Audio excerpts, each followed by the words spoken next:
আমি এখানে 8 দিনের দেশের গুরুত্বপূর্ণ প্রাপ্তি যে অস্ত্রগুলি মুন্সিগঞ্জ সদর থানা থেকে লুট হয়েছে 5 তারিখে একটি অস্ত্র উদ্ধার হওয়ার আগে কোনো নির্বাচনী পরিবেশন করছে প্রত্যেকটা অস্ত্র উদ্ধার করতে হবে।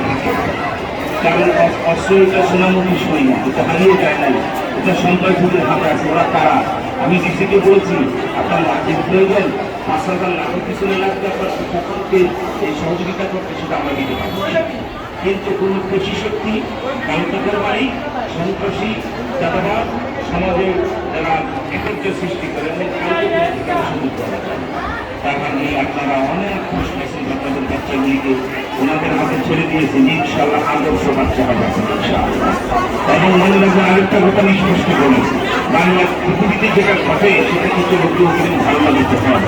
আজকে বাংলাদেশে যারা বাচ্চাদেরকে আরবি না শিখেই সরাসরি ইংরেজি শিখাবে তারা আপনার বাচ্চার পুরান মানুষ কথা হত্যা করবে। কেন 5 থেকে 7 বছরের ভিতরে